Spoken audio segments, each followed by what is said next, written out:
تان باش خوێندکاران لە ئێران لە سەردەمی فورتیەکان واتە ئەشکانیەکانی کە لاپەڕە ١٤١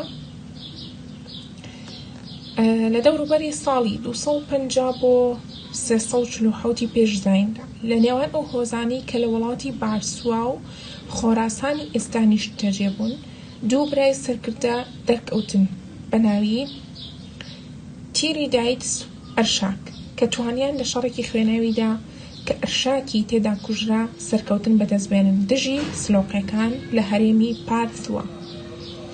پاشای ئەشکانیەکان توانی هەرێمی خۆراسان و چەند هەرێمێکی دەوروبەری دەریاچەی قەزوین داگیر بکات. لەبەر فراوان و گەورەی ئیمپراتۆریەتی ئەشکانی دوو پایتەختیان بۆ خۆیان دروست کرد. یەکەمیان ئەکبەتانا هەمەدانی میدیەکان بوو کە پایتەختی هاوینەیان بوو، دووەمیان تەیسەفۆن لە سەربەشی خۆرهەڵاتی ڕووباری دیجلە پایتەختی زستانیان بوو. پاشا متریداتس یەکەم 160 تا 140 پێشزاین دەوڵەتی ئەشکانیەکان لە سەردەمی پاشا متریدایتسی یەکەم زیاتر دەسەڵاتی جێگیر بوو بە شێوەیەک وڵاتی میدیا، فارس و بابل هەرێمی ئارامیەکان و ئاشووریەکانی گرتەوە. ئەشکانیەکان لەم سەردەمەدا شاری تەیسەفۆن تاقی کیسرا سەلمان پاکی ئێستای نزیک شاری بەغدان دروست کرد. متریدایتسی یەکەم کە بە دامەزرێنەری ڕاستەقینەی ئیمپراتۆریەتی ئەشکانیدا دەنرێت نازناوی پاشای پاشایانی بۆ خۆی هەڵبژارد، نازناوی هیلینەکانیشی لە خۆی نا بۆ ڕازیکردنی یۆنانیەکان. ڕێی نێوان سلۆقیەکان و ئەشکانیەکان باس دەکەین. سلۆقیەکان هەمیشە لە هەوڵی ڕزگاربووندا بوون لەژێر دەسەڵاتی ئەشکانیەکان. ئەوە بوو لە سەردەمی پاشای سلۆقیەکان ئەنتیۆخسی حاوتەم هەڵمەتێکیان ئامادە کرد بۆ سەر هەرێمەکانی خۆرهەڵات و توانیان لەسێ شەڕدا بەسەر ئەشکانیەکان سەر بکەون و شاری ئەکبەتانا داگیر بکەن. کاتێک فراهاتس هاتە سەر تەختی پاشایەتی ئەشکانیەکان داوای لە سلۆقیەکان کرد پەیمانی ئاشتی ببەستن، بەڵام سلۆقیەکان قبوڵیان نەکرد.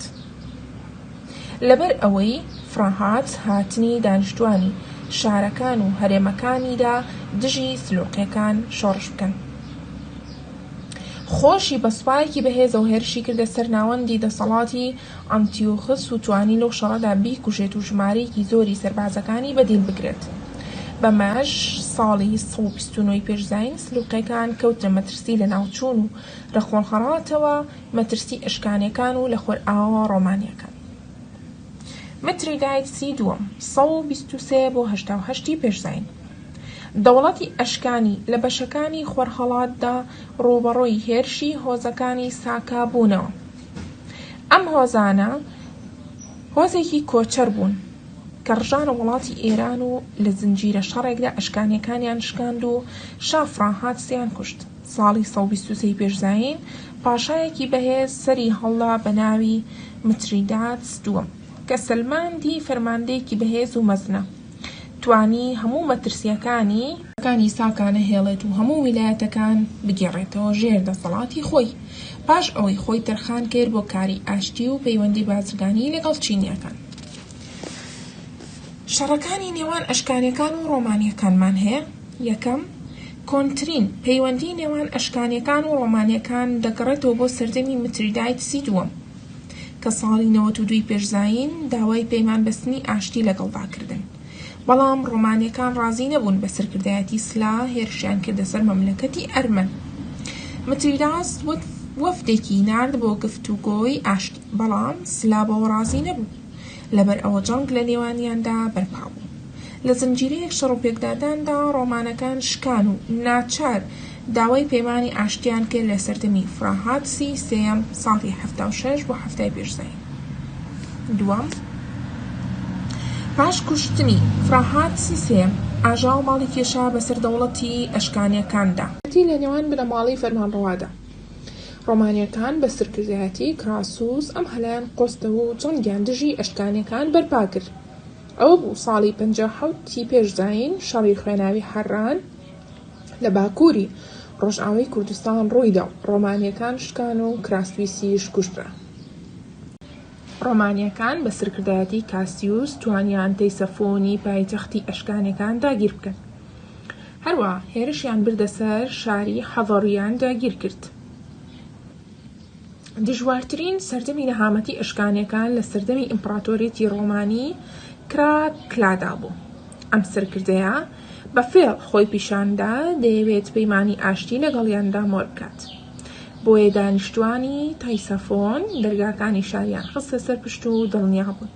بەڵام کراکلا دڕندانە هێرشی بردنە سەریان و ژمارەیەکی بێشماری لە خەڵکی کوشت و بەڵام ئەویش بە سزای خۆی گەیشت و بەنهێنی تیرۆرکرا. چوارەم، دواشەڕی نێوان ڕۆمانیەکان و ئەشکانیەکان شەڕی نووسەیبین بوو لە باکووری ڕۆژئاوای کوردستان کە ئەنجامەکەی بە مۆرکردنی پەیمانی ئاشتی کۆتایی هەڵ. بەو جۆرە جەنگی نێوان هەردوو لە کە نزیکەی 2 سەدەی خان جگە لە کاولکاری و وێرانکردن هیچ لایەکیان سەرکەوتوو نەبوو.